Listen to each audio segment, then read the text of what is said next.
Very good morning to all of you. I welcome you in our lecture that is macroeconomics. Okay.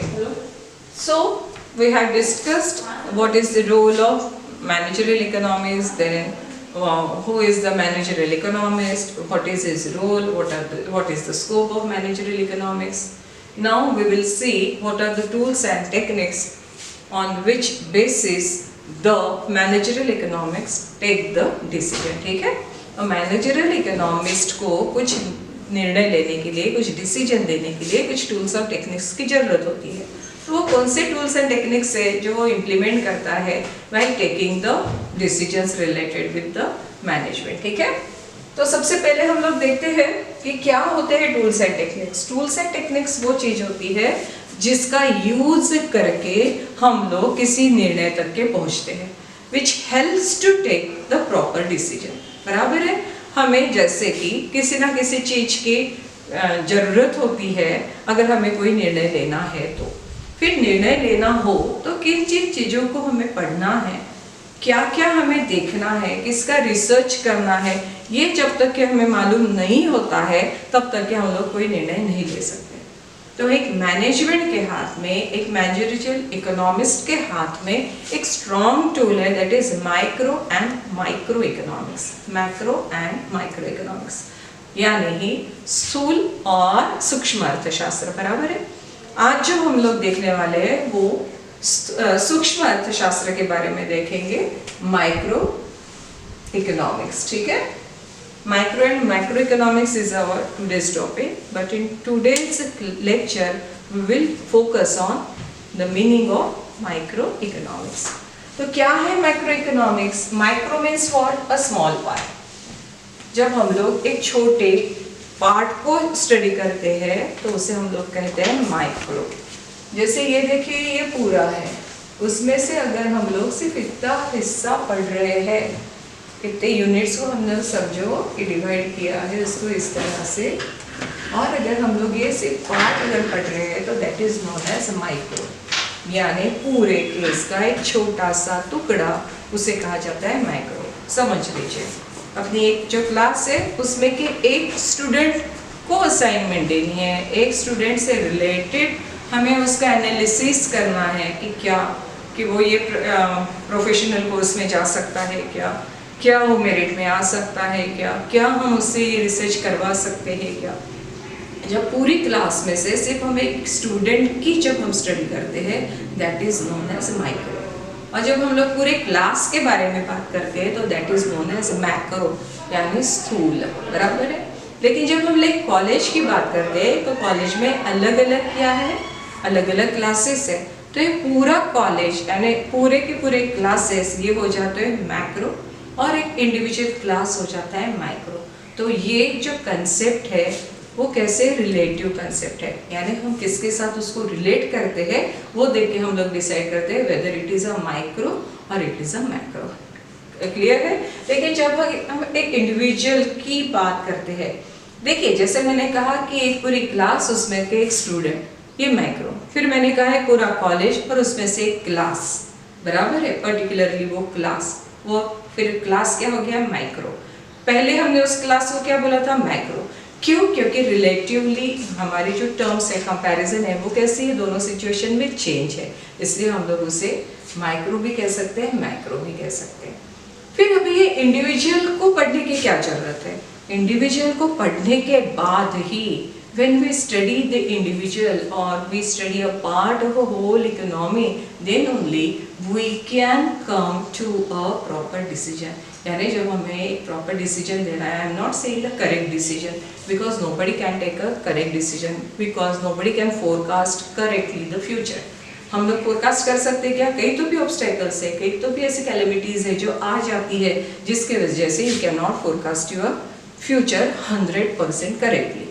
लेकिन हम लोग estimation जो करते हैं and that estimation is based on many situations. बराबर है. बहुत से चीज़ों के ऊपर वो डिपेंडेंट रहते हैं, लेकिन जो चीज़ों को हमने स्टडी किया है वो प्रॉपर होनी चाहिए, and that is the tools which are used by the managerial economist, and this tools are known as macro, and broadly this tools are known as macro and micro economics. समझ में आया यहाँ तक के. So let us see what the Bolding says related with the microeconomics. He says that it is the study of particular firm. देखिए firms, एक particular firm, industry क्या होती है पूरे के पूरे, जैसे कि मैंने ऑटोमोबाइल इंडस्ट्री ली है तो उसमें अलग अलग आते हैं, होंडा आती है, हीरो आती है, सुजुकी आती है, बजाज आती है, बराबर है. But when we study a particular firm, अब फर्म क्या होती है, बजाज होती है, होंडा होती है, सुजुकी होती है, तो ये क्या हो गया, मारुति हो गई, ये क्या हो गया, इंडिविजुअल फर्म. समझ में आया. पर्टिकुलर फर्म, पर्टिकुलर हाउसहोल्ड्स, आप हाउसहोल्ड्स जानते हो, particular prices, wages, income, individual industries, particular commodities, ये जब आप स्टडी करते हो तो उसे क्या कहा जाता है, माइक्रो इकोनॉमिक्स. फिर से समझ लीजिए, what is micro economics. It is a study of particular firm. देखिए पर्टिकुलर इंडस्ट्री भी उन्होंने बोला है, मैं अगर आप उसमें ये बोल सकते हैं, आप एक बार पर्टिकुलर फर्म बोलते हो और फिर बोल रहे पर्टिकुलर इंडस्ट्री. जब मैं एक पूरी के पूरी अगर इसको इंडस्ट्री कंसिडर करती हूँ और जब मैं ये एक पार्ट है जो एक इंडिविजुअल फर्म है इसकी स्टडी करती हूँ तो भी माइक्रो इकोनॉमिक्स. लेकिन आप इकोनॉमिक एक्टिविटीज की जब बात करते हो तो many more industries are prevailing in the economy. जैसे मैंने कहा ऑटोमोबाइल सेक्टर है, ठीक है, एक ऑटोमोबाइल हो गया है, एक फूड है, एक एनिमेशन या हम लोग कह सकते हैं जो कुछ होते हैं मैन्युफैक्चरिंग, कंस्ट्रक्शन, ये क्या होती है पूरे के पूरे, आईटी सेक्टर, ठीक है, आईटी सेक्टर, ये क्या है पूरे के पूरे. ये मैंने फ्यू एग्जांपल्स दिए हैं, इससे हमारी बनती इकोनॉमिक एक्टिविटी. तो ये हो गई डिफरेंट इंडस्ट्रीज, बराबर है, इनसे बनती है डिफरेंट इंडस्ट्री. लेकिन उस पर्टिकुलर इंडस्ट्री में एक इंडस्ट्री जो काम कर रही है वो हमने यहाँ पे कंसिडर की है, समझो ऑटोमोबाइल. तो ये पूरा का पूरा क्या हो गया, मैक्रो इकोनॉमिक्स. लेकिन उसमें से जब हम ऑटोमोबाइल सेक्टर के बारे में स्टडी करेंगे तो वो हो जाएगा हमारा माइक्रो. ठीक है, जैसे कि यहाँ पे मैंने ऑटोमोबाइल पूरा मैक्रो लिया था, लेकिन इंडिविजुअली जब हम लोग बजाज की बात करते हैं तो वो क्या हो जाता है, माइक्रो. तो इस तरह से जब इंडिविजुअल इसकी हम लोग बात कर रहे हैं, इंडिविजुअल फर्म, यहाँ पे हमने कहा बजाज, या फिर हमने कहा इंडिविजुअल इंडस्ट्री, तो हमने बात की ऑटोमोबाइल इंडस्ट्री. समझ में आ रहा है, पर्टिकुलर कमोडिटीज. ये जब हम लोग इस तरह की स्टडी करते हैं then we says that we are studying the micro economics. समझ में आया है. चलो अभी आगे जाते हैं हम लोग. तो फिर ये इसकी जरूरत क्या है, why we have to study the macro and micro economics. Let us see क्या आता है. माइक्रो इकोनॉमिक्स किसके साथ डील करता है, तो micro economics deals with individual decision. Individual decision यानी मेरे भी जो डिसीजंस होते हैं इसके साथ डील करता है माइक्रो इकोनॉमिक्स. अब इसके साथ कैसे क्या डील कर सकता है, इंडिविजुअल डिसीजन के साथ कैसे क्या डील कर सकता है. तो इंडिविजुअल यानी जैसे हमने कहा इंडिविजुअल इंडस्ट्री भी हो सकती है, इंडिविजुअल फैक्टर ये भी हो सकता है, फॉर्म भी हो सकती है, हाउस होल्ड भी हो सकता है, प्राइसेस भी हो सकते हैं. तो ये जब हम लोगों को स्टडी करना है तो इसके लिए हमें किसका यूज़ करना है, कौन सा टेक्निक यूज़ करना है, मैक्रो इकोनॉमिक्स का. फिर क्या होता है, प्रॉब्लम्स ऑफ रिसोर्स एलोकेशन. क्या होते हैं प्रॉब्लम्स ऑफ रिसोर्स एलोकेशन, आपको सभी को पता है कि रिसोर्सेस आर कैसे होते हैं, लिमिटेड होते हैं और उसका हमें मैक्सिमम यूटिलाइजेशन करना है. तो ये बताता है माइक्रो इकोनॉमिक्स. एक एग्जांपल ले लीजिए, मैंने यहाँ पे आपको और कुछ माइक्रो इकोनॉमिक थेरीज बताई हुई है. उसमें मैंने बताया theory of value, that is product pricing and theory of economic welfare. पहले हम लोग देखते हैं कि थ्योरी ऑफ प्राइसिंग क्या है, प्रोडक्ट प्राइसिंग. तो ये क्या है, एक इकोनॉमी है जिसमें क्वांटिटी ऑफ रिसोर्सेज अवेलेबल. जैसे हमें मालूम है कि this is the quantity of resources which are available for producing a products यानी total products in an economy.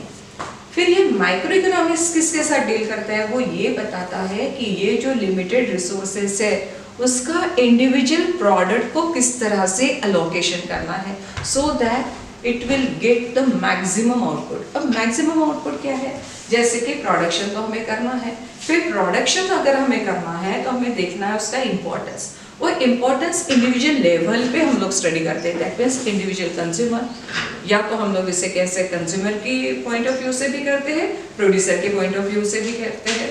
हमें सबसे ज़्यादा मेन फोकस करना है ग्रोथ ऑफ इकोनॉमी। अब growth of economy as well as satisfaction, that means welfare of consumer as welfare of producer, welfare of society. ठीक है, ये जब हमें स्टडी करनी है तो ये macro economics helps to take the decision.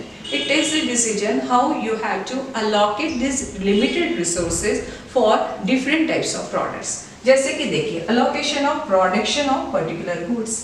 जब मुझे मालूम है कि ये इतने रिसोर्सेज अवेलेबल है और इन रिसोर्सेज से मल्टीपल गुड्स प्रोड्यूस हो सकते हैं, लेकिन मुझे उस पर्टिकुलर गुड्स को प्रोड्यूस करना है जिसके वजह से क्या मिलने वाला है, मुझे मैक्सिमम सेटिस्फेक्शन मिलने वाला है, या जिसके वजह से लोगों की वेलफेयर में ग्रोथ होने वाली, इकोनॉमिक ग्रोथ भी as well as welfare growth भी।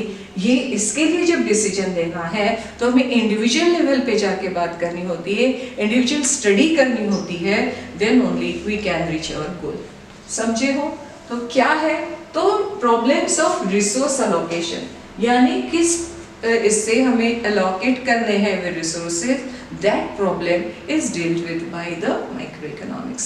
तो ये बताता है कि इससे अगर हम लोग उस पर्टिकुलर प्रोडक्ट को अलोकेट करते हैं, और इसके लिए हमें स्टडी किस किस की करनी है, एज हाउ इंडिविजुअल कंज्यूमर्स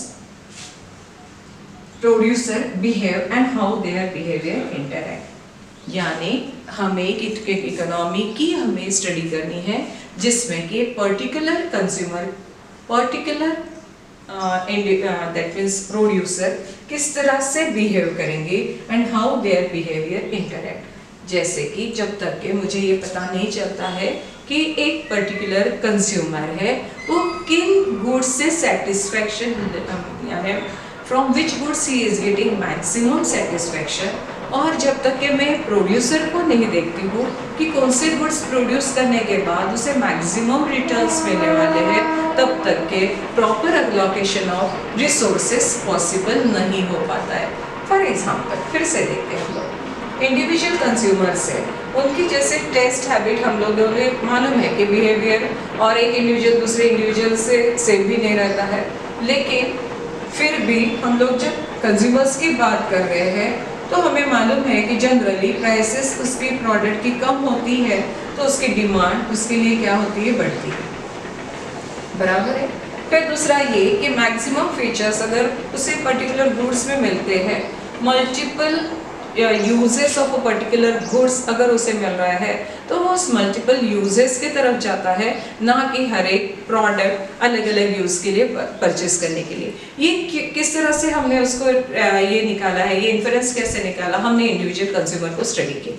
जैसे कि फॉर एग्जांपल एक मिक्सर भी एक फूड प्रोसेसर भी है। जैसे कि मुझे मालूम था कि एक मुझे लेना है, समझ लीजिए कि जैसे अभी समर आ रहा है और हमारे यहाँ पे अलग अलग चीज़ें बनने वाली है, जैसे समझ लीजिए आलू चिप्स बनने वाली है। फिर दूसरा लीजिए कि जूसेस हमें चाहिए अभी, जैसे कि गर्मी बढ़ती है, हम लोग चाय कॉफ़ी ज़्यादा प्रीफर नहीं करते, हमें जूस चाहिए है, तो मुझे जूसर भी लेना है, बराबर है। फिर मुझे आलू चिप्स बनाने के लिए उस तरह से एक इंस्ट्रूमेंट लेना है जिससे मैं चिप्स आसानी से बना सकूं। फिर मुझे मालूम है मुझे अलग अलग कटिंग्स भी करनी है जिसके लिए, और मुझे बारीक भी करना है, मुझे मिक्सर भी चाहिए है। फिर मैं ये सोचती हूँ कि ये पूरे के पूरे जो मेरे काम है, जो मेरे एक्सपेक्टेशंस है, जो मेरे वांट्स है, वो एक पर्टिकुलर प्रोडक्ट नहीं सेटिस्फाई किए तो मुझे अलग अलग चीज़ें लेने की ज़रूरत नहीं, और वो अलग अलग चीज़ों के ऊपर पैसा वेस्ट करने की ज़रूरत नहीं, और वो अलग अलग चीज़ों का रखने के लिए स्पेस ज़्यादा मुझे देने की ज़रूरत नहीं। फिर जब मैंने ऐसा बताया, इंडिविजुअल कंज्यूमर की स्टडी की, और फिर इंडिविजुअल कंज्यूमर ने ये बताया कि these are our expectation, these are our wants, और अगर ये पूरे मेरे फुलफिल एक पर्टिकुलर प्रोडक्ट से होती है तो that will be more beneficial for me. तो इसलिए कंज्यूमर की स्टडी की। फिर हमें पता चला कि अगर ऐसे प्रोडक्ट बनते हैं तो हमने क्या कहा, ये फिर प्रोड्यूसर बिहेव, यानी प्रोड्यूसर ने कैसा किया कि हाँ और फिर मैं ऐसा प्रोडक्ट बनाऊं जिसकी कंज्यूमर की तरफ से ज़्यादा डिमांड है, बराबर है। तो फिर प्रोड्यूसर भी अगर उसके साथ फेवरेबल है तो प्रोड्यूसर इस तरह का प्रोडक्ट मार्केट में लाएगा, और जिसकी डिमांड ज़्यादा रहेगी तो ऐसे प्रोडक्ट के लिए ये लिमिटेड रिसोर्सेस का हमने एलोकेशन किया, तो maximum satisfaction will be given to both, that means producer as well as to the consumer. समझ में आ रहा है? And that is dealt in with by the macro economics. तो क्या देखा हमने कि ये कंज्यूमर का, इंडिविजुअल कंज्यूमर किस तरह से बिहेव करता है पर्टिकुलर सिचुएशन में, पर्टिकुलर जैसे कि देखिए कि मैंने कहा अभी समर का लिया है कि समर सीजन आता है तो उसका बिहेवियर कैसा है, विंटर आता है तो कैसा है, फिर रेनी आता है तो कैसा है। ये अगर उसके हरदम जो चेंजिंग सिचुएशंस रहती है उस तरह से उसका बिहेवियर भी चेंज होता है, और उस बिहेवियर को किस तरह से स्टडी किया जाता है, that is dealt with by the macro economic. ठीक है। और फिर क्या है, प्रोड्यूसर भी है, कंज्यूमर ने इस तरह से किया है तो प्रोड्यूसर भी क्या उस तरह से ये कर रहा है क्या। फिर हाउ देयर बिहेवियर इंटरैक्ट, और दोनों का बिहेवियर अगर इंटरैक्ट हो रहा होगा तो फिर कौन सा फाइनल प्रोडक्ट बनाना है जो इकोनॉमिक ग्रोथ के लिए और वेलफेयर सेटिस्फैक्शन के लिए हमें यूजफुल रहेगा। ठीक है। बाद में क्या है, इट डिटरमिन्स। अभी देखो कि माइक्रो इकोनॉमिक्स और क्या क्या बताता है। सबसे पहले हु विल प्रोड्यूस, चलो हम लोग इसके बारे में पहले अच्छे से डिस्कशन करते हैं। Who will produce, I will produce, you will produce और दे विल प्रोड्यूस? नहीं, ऐसा नहीं है। इसके लिए ये है कि जैसे एक कंट्री है, उसे देखना है कि किसने अगर इसको प्रोड्यूस किया तो ज़्यादा उसका यानी मैक्सिमम यूटिलाइजेशन होगा और उसे हमें आउटपुट ज़्यादा मिलेगा।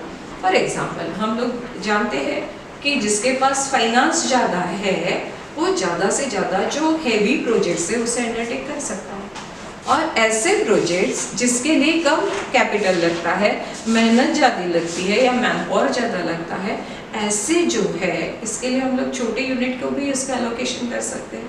इसलिए देखिए हम लोग जब छोटे प्रोडक्शन की बात करते हैं तो हम लोग उसे माइक्रो इंडस्ट्रीज कहते हैं, बराबर है। घर में जो बनने वाली चीज़ें हैं वो देखिए, हम लोग पापड़ बना सकते हैं, हम लोग अचार बना सकते हैं, अभी उसी का दिन है और उसी के दिन चल रहे हैं इसलिए मैं उनका एग्जांपल दे रही हूँ, बराबर है। वो इंडिविजुअल अपने घर में बैठे बैठे भी बना सकता है। फिर इसके लिए बड़ी बड़ी कंपनियों को, टाटा बिरला को आप मत बताओ कि आप हमारे लिए पापड़ या अचार बना के दो, क्योंकि टाटा और बिरला की जो कैपेसिटी है मोर देन दैट। फिर उनको क्या बनाना है, उनको ऐसी इंडस्ट्रीज के बारे में बताओ कि जहाँ पे कैपिटल इन्वेस्टमेंट ज़्यादा है, जो कि वो आसानी से कर सकते हैं, और दूसरा ये कि उनमें उतनी क्षमता है, that is their capacity to invest in this heavy projects, बराबर है। दूसरा और भी हम लोग देख सकते हैं कि क्या प्राइवेट इन्वेस्टर्स उसमें आए या उसमें गवर्नमेंट ने ही अपना इन्वेस्टमेंट करना है। तो हम लोगों ने जनरली क्या देखा है, पहले क्या था, टेलीकम्युनिकेशन में सिर्फ गवर्नमेंट ही थी, अब हम लोग क्या देख रहे हैं, प्राइवेट सेक्टर भी आ रहा है। तो इस तरह से who will produce, that is dealt with by the macro economics. वो ये स्टडी करता है कि इसमें क्या क्या लगने वाले हैं, रिसोर्सेस क्या लगने वाले हैं, क्या उसका प्रॉपर एलोकेशन होगा और उससे मैक्सिमम सेटिस्फैक्शन मिलेगा या नहीं मिलेगा। Then how they will produce, यानी वो किस तरह से उसे प्रोड्यूस करेंगे। ठीक है, यानी एक बार आपने डिसीजन ले लिया है कि who will produce, then that decision will be taken by them how to produce, बराबर है। अब उन्हें किस तरह से ये करना है, लेकिन इसके लिए भी कई बार गवर्नमेंट इंटरफेयर करता है। जैसे बताया जाता है कि एटलीस्ट इतने तो भी मैन पावर आपके यहाँ पे आपको एम्प्लॉय करना जरूरी है, या फिर ये जहाँ पे बहुत ज़्यादा देखिए जोखिम है लाइफ को, वहाँ पे बोला जाता है कि मशीन्स का यूटिलाइजेशन ज़्यादा करो। तो उन्होंने किस तरह से प्रोड्यूस करना है, समझ लीजिए कि आपके यहाँ पे पॉपुलेशन बहुत ज़्यादा है, एम्प्लॉयमेंट की ज़रूरत है, तो उन्हें बताया जाता है you had to generate more employment while producing your product. तो कैसे बनाना है इसके बारे में, हाउ विल दे प्रोड्यूस, ये भी डायरेक्शंस किससे मिलती है, मैक्रो इकोनॉमिक्स से मिलती है। How they will be distributed, किस तरह से उसे डिस्ट्रीब्यूट करना है, फाइनल कंज्यूमर के पास कैसा भेजना है। जैसे कि देखिए सेंट्रलाइज भी होता है, डिसेंट्रलाइज भी डिस्ट्रीब्यूशन होता है। देखिए सेंट्रलाइजेशन एक अभी जो गर्म मुद्दा चल रहा है, हम लोग देखते हैं उसके किसानों का, ठीक है। जैसे फूड ग्रेन्स के बारे में क्या हो रहा है कि अगर फार्मर है उसे जिस तरह से भी बेचना है वो बेच सकता है। देन डिसेंट्रलाइजेशन के बारे में उन्होंने कहा है कि वो प्राइवेट इसको भी बेच सकता है, उसको भी बेच सकता है। उन्होंने कंपलसरी नहीं किया है कि आप उन्हीं को बेचो। पहले के जो थे वो भी उन्होंने कहा है कि आप जो मंडी है वहाँ पे भी बेच सकते हो, या फिर आप चाहे तो डायरेक्टली आप कंज्यूमर को भी उसे सेल कर सकते हैं। Liberal policy implemented by the government ये लिबरल पॉलिसी इम्प्लीमेंट की है, लेकिन उसके लिए भी हम लोगों से विरोध होता है। क्यों होता है? फिर से देखिए यहाँ पे स्टडी क्या की गई थी। स्टडी ये की गई थी, फार्मर्स को सामने रखा हुआ था, फार्मर्स का एक्सप्लॉयटेशन हो रहा है, फार्मर्स की आत्महत्याएं बहुत ज़्यादा हो रहे हैं, फार्मर्स को हम लोगों को ये प्रोवाइड करना है, फार्मर्स को यानी एग्रीकल्चरल इनकम है तो उसके ऊपर टैक्स बिल्कुल भी नहीं लगता है, टैक्स फ्री है। इतना सब कुछ देने के बावजूद भी फार्मर्स क्यों यानी इस तरह से है, हम लोग जिसे कह सकते हैं बिलो पॉवर्टी लाइन में क्यों है, उन्हें क्यों आत्महत्या करनी पड़ रही है, वो जो सबको खिला रहा है वही भूखा क्यों रह रहा है, इसकी स्टडी की गई। फिर ये पता चला कि नहीं, उनका ज़्यादा से ज़्यादा क्या हो रहा है, एक्सप्लॉयटेशन हो रहा है, and who are exploiting, the middleman are exploiting them.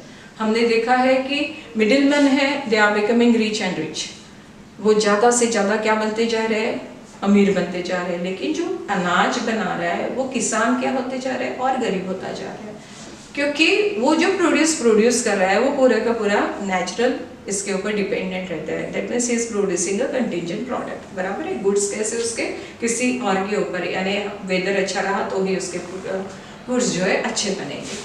और लेकिन जब वो बनते हैं ज़्यादा इसमें बने, आपको मालूम है सप्लाई ज़्यादा हो गया और डिमांड कम है, तो भी क्या है, जैसे भी किसान हैं उन्हें तुरंत अपना माल तो बेचना है, क्योंकि उनकी उतनी स्टोरेज कैपेसिटी नहीं है, बेरिंग कैपेसिटी नहीं है। फिर ये कौन परचेस करता है, मिडिलमैन, और मिडिलमैन की स्टोरेज कैपेसिटी भी है, वो बहुत दिनों तक के रख सकता है और फिर बाद में उसे हाई कॉस्ट पे मार्केट में सेल कर सकता है। लेकिन अभी जो मैं कंज्यूमर, मुझे ज़रूरत है, ठीक है, और मैं कंज्यूमर डायरेक्टली अगर फार्मर से परचेस करती हूँ तो obviously farmers will get more price for their products and I will have to pay lesser price for getting the goods, क्योंकि यहाँ पे एलिमिनेशन ऑफ मिडिलमैन है। तो ये स्टडी जो है वो माइक्रो लेवल पे की जाती है, एंड वो will distribute the products, that decision will be taken by the economist, बराबर है। तो इस तरह से डिसीजंस जो है that are dealt with by the micro economics. तो क्या है उसमें, वो विल प्रोड्यूस, किसने इसको प्रोड्यूस करना है, फिर हमने देखा हाउ दे विल प्रोड्यूस और how they will be distributed. इन चीज़ों को माइक्रो लेवल पे पढ़ा जाता है, और इसी वजह से माइक्रो इकोनॉमिक्स ये जो हम कहते हैं उसे कहा जाता है स्टडी ऑफ पर्टिकुलर और इंडिविजुअल फॉर्म्स। फिर माइक्रो इकोनॉमिक्स थेरीज जो है वो क्यों बनाई गई है, what is the purpose of micro economic theories. ये तो माइक्रो और मैक्रो में फ़र्क करने की क्या ज़रूरत है, लेकिन ज़रूरत है क्योंकि ये इंडिविजुअल लेवल पे हम लोग जब निर्णय लेते हैं, डिसीजन लेते हैं, बूंद बूंद सागर बनता है, कहते हैं ना हम लोग, ये बूंद बूंद जब हम लोग डिसीजन लेंगे तो ही हम लोग मैक्रो यानी होल के बारे में सोच सकते हैं। देखिए जैसे पर्टिकुलर इंडस्ट्री की क्या प्रॉब्लम्स है, ये जब तक के हमें पता नहीं चलती है तब तक के हम लोग ओवरऑल इकोनॉमी के बारे में नहीं सोच सकते। जैसे एक पर्टिकुलर इंडस्ट्री है, उसके पास रिसोर्स यानी उसको जो प्रोडक्ट प्रोड्यूस करना है उसके लिए जो रिसोर्सेस लग रहे हैं वो एम्पल हमारे पास अवेलेबल है, लेकिन जो हमारे पास अवेलेबल है उसका हम लोग अगर प्रॉपर अलोकेशन नहीं करते हैं तो उसका कोई आउटपुट हमें मिलने वाला नहीं है। इसलिए माइक्रो इकोनॉमिक थ्योरी जो है वो इसके ऊपर किसको डील करती है, theory of value, that is product pricing and theory of economic welfare. तो थ्योरी ऑफ वैल्यू यानी ही क्या है, प्रोडक्ट प्राइसिंग, और हम लोग जिसे कह सकते हैं फैक्टर प्राइसिंग। तो ये किसके बारे में बताता है, क्वांटिटी ऑफ रिसोर्सेज अवेलेबल, यानी कभी भी किसी भी के भी आप फॉर एग्जांपल आपके घर में भी ले लीजिए क्वांटिटी, चलो शक्कर की बात ले लें, शुगर, जैसे समझ लीजिए कि आपके यहाँ पे मेहमान आए हुए हैं, ठीक है। अब मेहमान आए हुए हैं और आपके पास शुगर जो है वो समझ लीजिए थोड़ी कम है, और आपके पास दो चॉइसेस है। उन्हें तो आप एक तो जूस के लिए बोल सकते हैं शरबत, या तो आप उन्हें बोल सकते हो टी के लिए, ठीक है।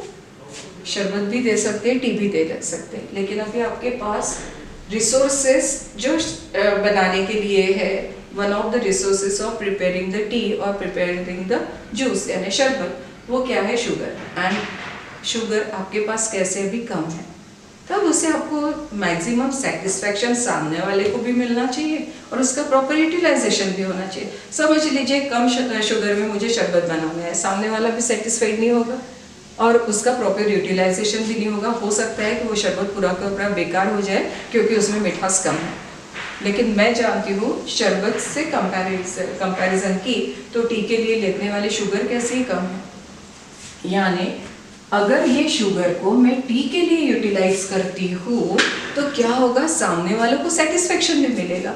सेटिस्फेक्शन क्यों मिलने वाला है? सेटिस्फेक्शन इसलिए मिलने वाला है कि उसमें जितनी मिठास चाहिए उतनी मिठास उसको मिल रही है।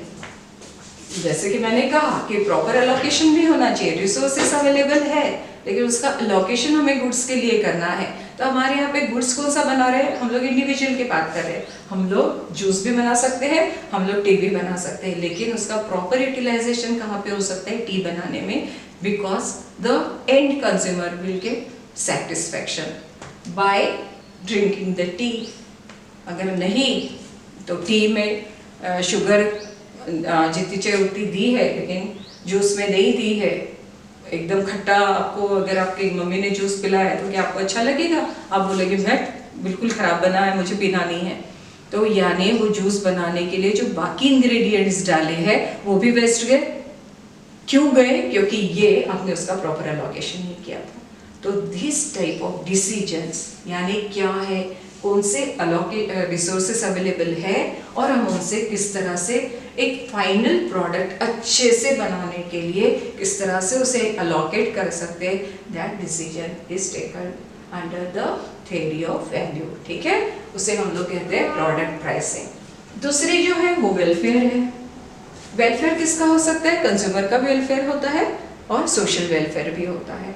तो कंज्यूमर यानी individual consumer maximizes his satisfaction by using this microeconomic theory he gets the maximum satisfaction। जैसे अगर ये अब मैं मेरे लिए लेती हूँ, ठीक है, फिर से यही हम लोग लेते क्राइटेरिया। शुगर है, एक तो मैं कॉफ़ी पी सकती हूँ या दूसरा मैं शरबत पी सकती हूँ, लेकिन शरबत से मुझे ज़्यादा सेटिस्फेक्शन नहीं मिलने वाला है क्योंकि जितनी मिठास चाहिए उतनी मुझे नहीं मिल रही है। यानी मुझे मैक्सिमम सेटिस्फेक्शन कैसे मिलने वाला है? कॉफ़ी पीऊँगी क्योंकि कम शक्कर से वो हो जाती है with limited set of output. यानी मुझे क्या है जो उससे मिलने वाला है, मेरे पास क्या है, कम है, लेकिन मैक्सिमम सेटिस्फेक्शन चाहिए है और resources for getting maximum satisfaction is limited. देखिए रिसोर्सेस हमारे पास हरदम लिमिटेड रहते हैं क्योंकि हमारी वांट्स कैसे अनएंडिंग है, अनलिमिटेड है। तो लेकिन ये अनलिमिटेड वांट्स है उसको हम लोग मैक्सिमाइज किस तरह से सेटिस्फाई कर सकते हैं, that is determined by the micro economic theory. इसीलिए माइक्रो इकोनॉमिक थ्योरी को दो इसमें किया है, एक तो थ्योरी ऑफ वैल्यू, किस तरह से आप प्रोडक्ट प्राइसिंग कर सकते हो, और दूसरा है थ्योरी ऑफ इकोनॉमिक वेलफेयर यानी मैक्सिमम कंज्यूमर या मैक्सिमम सोसाइटी किस तरह से मैक्सिमम वेलफेयर गेन कर सकती है by proper utilising the available resources. समझ में आया है? तो प्राइसिंग भी, प्रोडक्ट की प्राइसिंग किस तरह से, क्योंकि मैंने जैसे कहा इंग्रेडिएंट्स बहुत होते हैं वो भी वेस्ट हो जाते हैं और जितना आपका वेस्टेज ज़्यादा बढ़ेगा उतने आपकी कॉस्ट ऑफ प्रोडक्शन कैसे होगी, ज़्यादा होगी। तो ये प्रोडक्ट प्राइसिंग डिसाइड करने के लिए भी we use the macro economic theory. Okay, thank you.